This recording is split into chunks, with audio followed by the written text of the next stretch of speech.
Bienvenue sur Africa 24 dans cette nouvelle édition du 12-15. Voici les titres de l'actualité.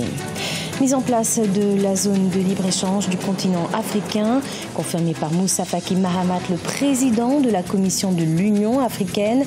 Un accord sera signé en ce sens le 21 mars, après la réunion du Conseil des représentants permanents. À suivre également des élections sénatoriales au Cameroun, scrutin organisé pour la deuxième fois dans l'histoire du pays, prévu pour le 25 mars 2018. Comment vont-elles s'organiser? Le point dans cette édition. Et puis la grève des médecins continue de paralyser les hôpitaux zimbabwéens. Une paralysie sociale qui doit être réglée au plus vite selon l'opposition. Les médecins exigent entre autres une amélioration de leurs conditions de travail. Mais tout d'abord, le processus de mise en place de la zone de libre-échange continentale sera bientôt lancé. Un accord qui sera ratifié ce 21 mars par les chefs des États et de gouvernements des États membres de l'Union africaine. Objectif, accentuer les échanges entre les pays africains et renforcer l'intégration. On écoute à ce propos Moussa Faki Mahamat, le président de la Commission de l'Union africaine. Les chiffres parlent d'eux-mêmes.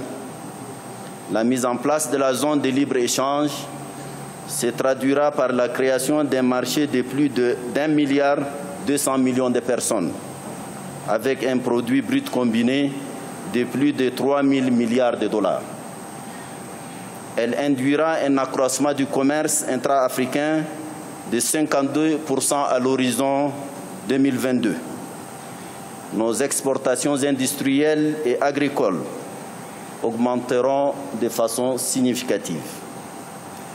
Les potentialités dont notre continent est riche pourront enfin profiter à nos populations qui attendent désespérément que leur quotidien s'améliore de façon tangible et substantielle. Ce sont là autant de dividendes attendus de l'étape cruciale que devrait nous faire franchir le sommet extraordinaire de Kigali. Une décision, une seule, va soulager nos peuples et conforter certainement nos amis. Signer massivement, ratifier d'urgence et mettre scrupuleusement en application l'accord sur la zone de libre-échange. Nous devons déclarer devant nos peuples et à la face du monde entier le départ définitif du train à grande vitesse de la zone africaine continentale de libre-échange. Le Cameroun s'apprête à organiser des élections sénatoriales pour la deuxième fois de son histoire. 100 nouveaux sénateurs feront leur entrée au sein du gouvernement. Quel sera le mode de scrutin et surtout sur quelle base se fera la répartition des sièges? Élément de réponse avec Viviane Baoken, notre correspondante au Cameroun.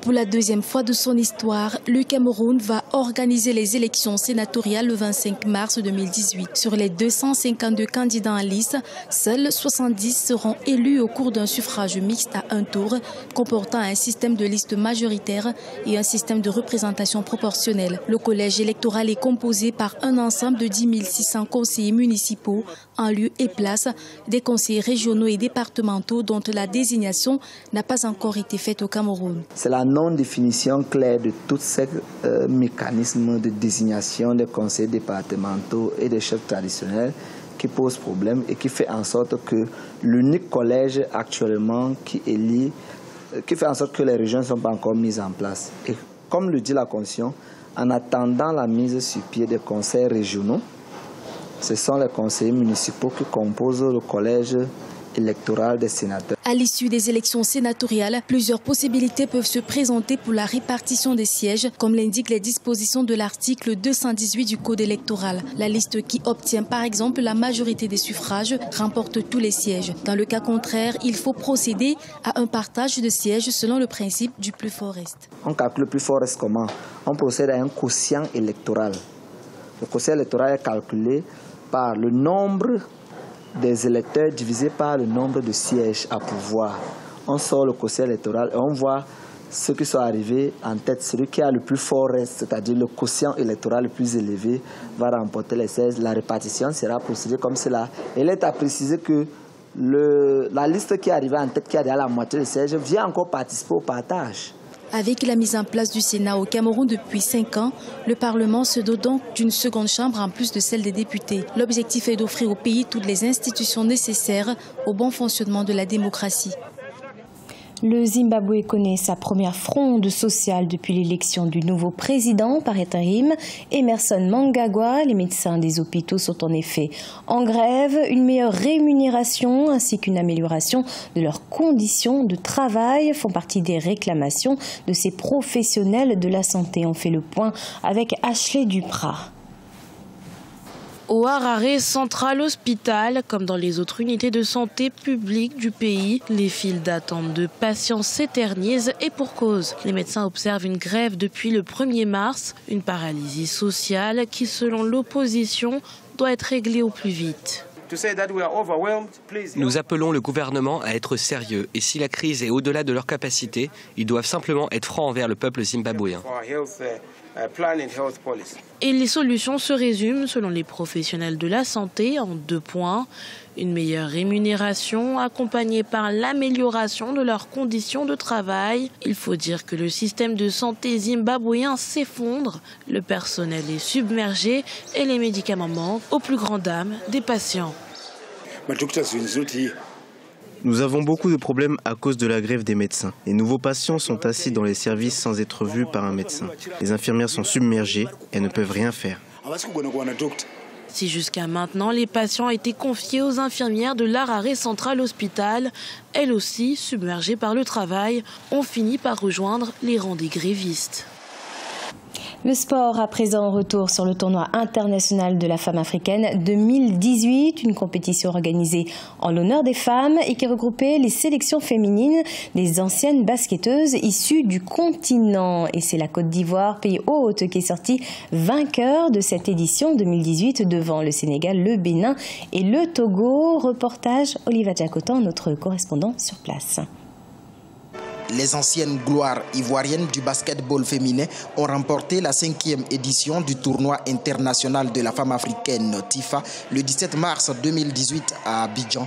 Elles ont dominé tous les cartons de la finale et détrônent les Sénégalaises tenantes du titre 42-36 lors d'une rencontre à suspense. Vraiment, c'est la première fois qu'on a gagné. C'est pas facile, mais par la grâce de Dieu, on a pu arriver jusqu'au bout. Nous sommes heureuses. Surtout qu'on n'a jamais remporté la Coupe d'Afrique et on bat les championnes d'Afrique. C'est comme si on était championne d'Afrique. Le Sénégal, le Bénin, le Togo et la Côte d'Ivoire ont pris part à cette édition 2018 à Abidjan. Ce tournoi que la Côte d'Ivoire a abrité pour la première fois a servi de cadre pour ces anciennes gloires du basketball féminin de consolider davantage l'intégration sous-régionale à travers le sport, selon les autorités ivoiriennes. Toutes ces joueuses ont joué il y a bien longtemps dans nos différents championnats. Elles ont eu plaisir à se retrouver et ça s'est senti sur le terrain. Véritablement, le sport, non seulement un facteur de cohésion interne, mais un facteur d'intégration et c'est ce que nos chefs d'État nous recommandent. La 6e édition du tournoi international de la femme africaine TIFA pourrait se disputer en 2019, soit au Togo ou au Bénin. En rappel, la Sénégalaise Aïda Ndong a été élue la meilleure joueuse du TIFA 2018. C'est la fin de ce journal. Merci de l'avoir suivi. Dans un instant, une nouvelle édition de l'information sur Africa 24.